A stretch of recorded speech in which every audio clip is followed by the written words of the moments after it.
Une autre équipe qui est en pleine préparation dans l'attente de son début de championnat, c'est la Vendéenne Ringhockey avec un tournoi de préparation ce week-end salle de l'Angelmière, le tournoi Sébastien Paris, un tournoi qui réunissait 3 équipes de National 1 Élite, la Vendéenne, Mérignac et Saint-Omer, ainsi qu'un club espagnol, Palafrugell, une compétition qui rendait hommage à Sébastien Paris, ancien joueur de la Vendéenne décédé il y a 4 ans. Il était le capitaine de l'équipe réserve, il était également très impliqué dans la vie du club. On va écouter le président de la Vendéenne, Lucas Gaucher, qui nous en dit plus sur lui et sur ce tournoi.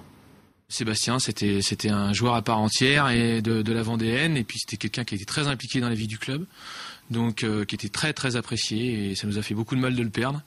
C'était un bout en train, et ça ressemblait un petit peu à la Vendéenne.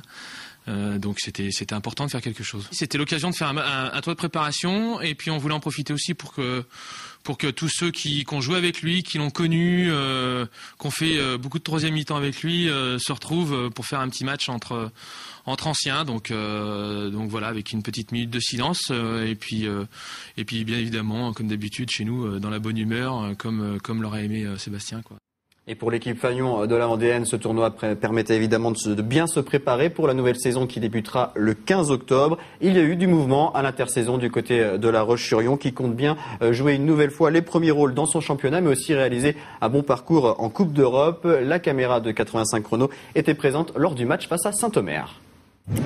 Après 2 défaites samedi 4-3 face à Mérignac et 3-2 face à Palafrugell, la Vendéenne s'incline de nouveau par la plus petite des marges lors de son 3e match dimanche face à Saint-Omer. Les Lyonnais s'inclinent 3-2, des résultats forcément décevants pour un tournoi à domicile, mais l'important n'est pas là. Le groupe est encore en rodage. Cette année, l'accent a été mis sur la préparation physique. La Vendéenne a souvent pêché dans ce domaine ces dernières années avec des débuts de saison compliqués. La reprise a donc eu lieu un peu plus tôt. Dès début août, on a demandé à tout le monde d'être sur le pont. Les 2 Argentins sont revenus donc début août, et puis on est reparti. Donc là, on continue à faire 4 entraînements dans la semaine, du lundi au vendredi, avec 2 séances de physique et 2 séances de hockey. Donc effectivement, je pense que les gars, ils en ont un petit peu dans les jambes.